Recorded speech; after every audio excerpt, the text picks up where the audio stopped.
प्यार से बनाता हूँ बेटा, इसलिए स्वाद आता है।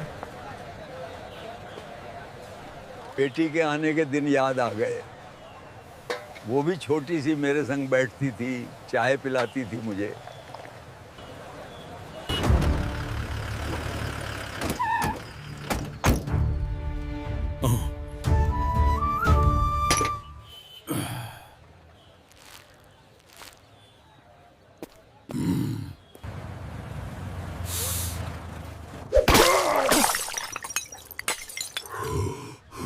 सूरज अभी पूरी तरह निकला भी नहीं था। हल्की ठंडी हवा चल रही थी और शहर की सड़कें धीरे धीरे जाग रही थीं। उसी सड़क किनारे एक बूढ़ा आदमी अपनी छोटी सी चाय की रेहड़ी लगा रहा था। नाम था रमेश प्रसाद। सफ़ेद बाल, झुकी हुई कमर, लेकिन आंखों में मेहनत और ईमानदारी की चमक। रमेश प्रसाद हर दिन सुबह 5 बजे उठकर चाय बनाते, समोसे तलते और राहगीरों को गरम गरम चाय पिलाते। उनकी कमाई बहुत ज्यादा नहीं थी, लेकिन वो उसी में खुश रहते थे। उनके लिए सबसे बड़ी दौलत उनकी बेटी थी, श्रुति। श्रुति जो अब एक आईपीएस ऑफिसर बन चुकी थी। पूरा शहर उसकी बहादुरी के किस्से जानता था, लेकिन रमेश प्रसाद ने कभी किसी को नहीं बताया कि वो उसी आईपीएस के पिता हैं। उन्हें डर था कि लोग उनके साथ अलग व्यवहार करेंगे या फिर उनकी बेटी को लेकर बातें बनाएंगे। वो बस एक साधारण चाय वाले की तरह अपनी जिंदगी जीना चाहते थे। उस दिन भी सब कुछ सामान्य था। कुछ ग्राहक आए, चाय पी, पैसे दिए और चले गए। रमेश प्रसाद मुस्कुराते हुए सबको आइए साहब कहकर बुलाते। तभी दूर से एक पुलिस जीप आती दिखाई दी। जीप आकर सीधे उनकी रेहड़ी के पास रुकी। उसमें से उतरा एक सब इंस्पेक्टर। नाम था विक्रम ठाकुर। चेहरे पर घमंड, चाल में अकड़ और आवाज में रौंब। विक्रम ने बिना कुछ बोले एक कप उठाया और खुद ही चाय भरकर पीने लगा। रमेश प्रसाद थोड़ा घबराए, लेकिन विनम्रता से बोले, साहब मैं अभी ताज़ा चाय बना देता हूं। विक्रम ने उन्हें घूर कर देखा और बोला, चुप, ज्यादा समझदार बनने की जरूरत नहीं है। उसने चाय का एक घूंट लिया और मुंह बनाते हुए बोला, ये क्या घटिया चाय बनाते हो तुम। रमेश प्रसाद के हाथ कांपने लगे। साहब रोज यही चाय पीते हैं लोग, किसी ने शिकायत नहीं की। विक्रम जोर से हंसा, लोग बेवकूफ होंगे, मैं नहीं हूं। इतना कहकर उसने चाय का कप जमीन पर पटक दिया। गरम चाय मिट्टी में फैल गई। पास खड़े लोग सब देख रहे थे, लेकिन कोई कुछ बोलने की हिम्मत नहीं कर रहा था। रमेश प्रसाद ने हाथ जोड़कर कहा, साहब मेरी रोजी रोटी है ये, ऐसा मत कीजिए। लेकिन विक्रम का गुस्सा और बढ़ गया। उसने गुस्से में पूरी चाय की केतली उठाई और सड़क पर पटक दी। केतली लुढ़कती हुई दूर चली गई। चाय फैल गई। फिर उसने रेहड़ी को जोर से धक्का दिया। रेहड़ी पलट गई। समोसे, बिस्किट, कप सब सड़क पर बिखर गए। रमेश प्रसाद स्तब्ध खड़े रह गए। उनकी आंखों में आंसू आ गए, लेकिन आवाज नहीं निकली। भीड़ बढ़ गई थी। लोग वीडियो बना रहे थे, फुसफुसा रहे थे। बेचारा बूढ़ा। पुलिस वाला है, कौन बोले। विक्रम ठाकुर ने मूंछों पर ताव दिया और बोला, अगली बार यहां दिखा तो उठाकर ले जाऊंगा। इतना कहकर वो जीप में बैठा और चला गया। रमेश प्रसाद धीरे धीरे जमीन पर बैठ गए। उनके हाथ कांप रहे थे। उन्होंने टूटे हुए कप उठाने की कोशिश की, लेकिन हाथ बार बार रुक जाते। उसी वक्त पास खड़ा एक कॉलेज का लड़का आदित्य ये सब अपने मोबाइल में रिकॉर्ड कर रहा था। उसकी आंखों में गुस्सा था। वो रमेश काका को जानता था, रोज उनकी चाय पीता था। उसने वीडियो सेव किया और कुछ देर तक सोचता रहा। फिर अचानक उसे याद आया, अरे रमेश काका की बेटी तो आईपीएस है। उसने किसी तरह पुराने नंबर से श्रुति का कांटेक्ट निकाला, जो उसे एक दोस्त से मिला था। उसने बिना देर किए वीडियो व्हाट्सएप पर भेज दिया। साथ में सिर्फ एक मैसेज लिखा, मैडम ये आपके पापा के साथ आज हुआ है। उधर शहर से हजारों किलोमीटर दूर एक बड़े ऑफिस में आईपीएस ऑफिसर श्रुति अपनी टीम के साथ मीटिंग में बैठी थी। फोन साइलेंट पर था। मीटिंग खत्म हुई तो उसने फोन उठाया, व्हाट्सएप खोला। अनजान नंबर से आया वीडियो। उसने जैसे ही वीडियो प्ले किया, उसकी सांस रुक गई। स्क्रीन पर उसके पिता थे। गिरती हुई रेहड़ी, टूटते कप और एक पुलिस वाले की बदतमीजी। श्रुति की आंखें लाल हो गईं, हाथ कांपने लगे। जैसे जैसे वीडियो खत्म हुआ, उसके अंदर का खून खौलने लगा। उसके पिता, जिन्होंने उसे पढ़ाया, उसे यहाँ तक पहुँचाया, आज सड़क पर बेइज्जत हो रहे थे, और वो वर्दी वाला उसी सिस्टम का हिस्सा था जिसकी वो खुद अधिकारी थी। श्रुति ने फोन कसकर पकड़ लिया। उसकी आवाज धीमी थी लेकिन खतरनाक। अब ये मामला सिर्फ एक अपमान का नहीं रहा। उसने तुरंत अपने ऑफिस स्टाफ को बुलाया। मुझे तुरंत मेरे होम डिस्ट्रिक्ट की फाइल चाहिए और अगले 24 घंटे में मैं वहां रहूंगी। कमरे में सन्नाटा छा गया। सब समझ गए, अब कुछ बड़ा होने वाला है। अगले ही दिन सुबह शहर के एयरपोर्ट पर एक फ्लाइट लैंड हुई। उसी फ्लाइट से उतरी आईपीएस ऑफिसर श्रुति। चेहरे पर सख्ती, आंखों में आग और दिल में सिर्फ एक ही मकसद, अपने पिता की बेइज्जती का जवाब। लेकिन श्रुति जानती थी कि अगर वो सीधे अपनी पहचान के साथ सामने आएगी तो सब कुछ छिटा दिया जाएगा। सब पुलिस वाले लाइन में खड़े होकर माफी मांग लेंगे और असली सच्चाई कभी सामने नहीं आएगी। उसे खेल उसी तरह खेलना था जैसे सामने वाला खेल रहा था, चुपचाप, दिमाग से। श्रुति सीधे अपने घर नहीं गई। उसने पहले अपने सबसे भरोसेमंद अधिकारी डीएसपी अजय को फोन किया। अजय, जो मैं कहूँ वही करना। मैं सिविल ड्रेस में हूँ और ध्यान रहे, मेरी पहचान अभी किसी को नहीं पता चलनी चाहिए। मैडम, आप जो कहें। तुम्हें बाजार में रहकर हर छोटी बड़ी चीज पे नजर रखनी होगी। कोई भी संदिग्ध हरकत तुरंत मुझे बताना। कुछ देर बाद श्रुति ने अपना आईपीएस यूनिफॉर्म उतारकर एक साधारण सलवार सूट पहना, बालों को साधारण तरीके से बांधा और चेहरे पर हल्का दुपट्टा डाल लिया। अब वो एक आम लड़की लग रही थी, कोई भी उसे पहचान नहीं सकता था। वो ऑटो लेकर उसी सड़क पर पहुंची जहां उसके पिता की रेहड़ी लगती थी। जैसे ही वो वहां पहुंची, उसका दिल भर आया। टूटी हुई रेहड़ी अब भी वहीं किनारे पड़ी थी। रमेश प्रसाद जमीन पर बैठे थे, चुप, बिल्कुल चुप, आंखें सूजी हुई थीं। श्रुति धीरे धीरे उनके पास गई। बाबा, रमेश ने सिर उठाया। अपनी बेटी को सामने देखकर वो चौंक गए। श्रुति, तू? श्रुति उनके पास बैठ गई और उनका हाथ पकड़ लिया। आपने मुझे बताया क्यों नहीं? रमेश की आंखों से आंसू बह निकले। बेटा, मैं नहीं चाहता था कि तेरी नौकरी पर असर पड़े। श्रुति ने उनके हाथ कसकर पकड़ लिए। अब कुछ नहीं होगा। जिसने भी ये किया है उसे उसकी कीमत चुकानी पड़ेगी। उसकी आवाज में एक आईपीएस ऑफिसर का आदेश था। उस रात श्रुति ने पूरा प्लान तैयार किया।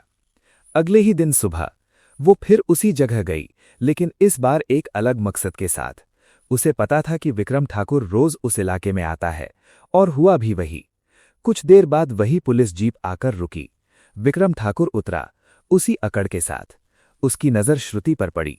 ओए, कौन है तू? यहां क्या कर रही है? श्रुति ने डरने का नाटक किया। जी, मैं शिकायत करने आई थी। विक्रम हंसा। शिकायत? किसकी? श्रुति बोली, कल आपने जो एक बुजुर्ग के साथ किया वो गलत था। इतना सुनते ही विक्रम का चेहरा बदल गया। वो उसके पास आया और घूरते हुए बोला, तू मुझे सिखाएगी क्या, सही क्या गलत है? श्रुति ने हिम्मत दिखाते हुए कहा, मैं सिर्फ इतना कह रही हूं कि आपने कानून का गलत इस्तेमाल किया।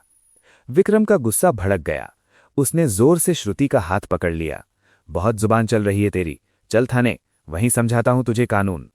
भीड़ फिर इकट्ठा होने लगी। लोग वही पुराने अंदाज में खड़े थे, देख रहे थे लेकिन बोल नहीं रहे थे। श्रुति को थाने ले जाया गया। अब बोल, क्या करेगी? मैं एफआईआर दर्ज करवाना चाहती हूँ।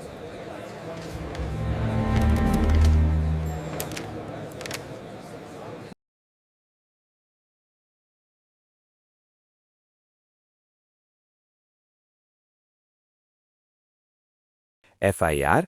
हमारे खिलाफ? तुझे पता है तू किससे बात कर रही है? श्रुति ने सीधा जवाब दिया, एक सरकारी कर्मचारी से जो अपनी वर्दी का गलत इस्तेमाल कर रहा है। विक्रम ने गुस्से में मेज पर हाथ मारा। बस बहुत हो गया। उसने हवलदार को इशारा किया, इसे अंदर डाल दो, ज्यादा होशियारी दिखा रही है। इसे अंदर डाल दो, ज्यादा होशियारी। श्रुति ने धीरे से अपना फोन निकाला और एक मैसेज भेजा, नाउ। बस एक शब्द। कुछ ही सेकंड बाद थाने के बाहर गाड़ियों की आवाज गूंजने लगी। एक नहीं, दो नहीं, बल्कि कई सरकारी गाड़ियां, लाल बत्ती वाली गाड़ियां। पूरे थाने में हलचल मच गई। विक्रम चौकन्ना हो गया। ये क्या हो रहा है? दरवाजा खुला और अंदर आए डीएसपी अजय और उनके पीछे पूरी टीम। सभी सीधे खड़े हो गए। थाने में सन्नाटा छा गया। अजय ने अंदर आते ही जोर से कहा, अटेंशन। सभी पुलिस वाले एकदम सावधान की मुद्रा में खड़े हो गए। फिर अजय ने श्रुति की तरफ मुड़कर सलामी दी। Good morning ma'am. ये सुनते ही विक्रम ठाकुर के पैरों तले जमीन खिसक गई। उसका चेहरा सफेद पड़ गया। मैडम। श्रुति ने धीरे धीरे अपना दुपट्टा हटाया। अब उसके चेहरे पर वही सख्त आईपीएस ऑफिसर वाली पहचान थी। उसने ठंडी आवाज में कहा, इंस्पेक्टर विक्रम ठाकुर, खेल अब शुरू हुआ है। पूरा थाना सन्नाटे में डूब गया। थाने में सन्नाटा ऐसा था जैसे किसी ने सबकी आवाज छीन ली हो। इंस्पेक्टर विक्रम ठाकुर का चेहरा पीला पड़ चुका था। इंस्पेक्टर विक्रम ठाकुर, आपने एक आम नागरिक के साथ बदसलूकी की, उसकी रोजी रोटी बर्बाद की और कानून का मजाक बनाया। मैडम, वो तो बस एक छोटी सी बात थी। बस कानून के लिए कोई छोटी या बड़ी बात नहीं होती। गलत गलत होता है। इन्हें तुरंत सस्पेंड किया जाए और इनके खिलाफ एफआईआर दर्ज की जाए।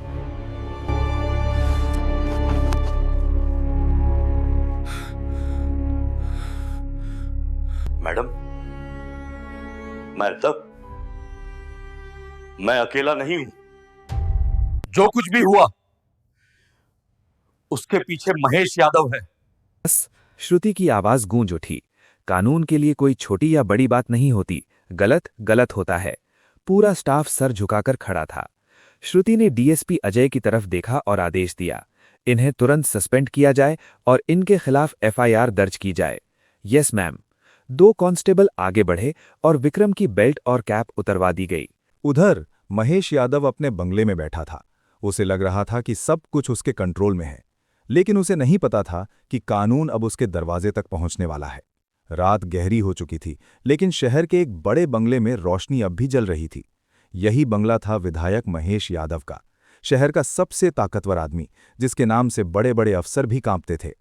उधर आईपीएस श्रुति अपनी टीम के साथ पूरी तैयारी कर चुकी थी। उसकी आंखों में अब सिर्फ एक ही लक्ष्य था, सच्चाई को सामने लाना। उसने डीएसपी अजय की तरफ देखा और कहा, टीम रेडी है? अजय ने जवाब दिया, यस मैम, पूरी फोर्स तैयार है। श्रुति ने गहरी सांस ली। तो चलिए आज इस शहर को असली कानून का मतलब समझाते हैं। कुछ ही मिनटों में पुलिस की कई गाड़ियां महेश यादव के बंगले के बाहर आकर रुकी।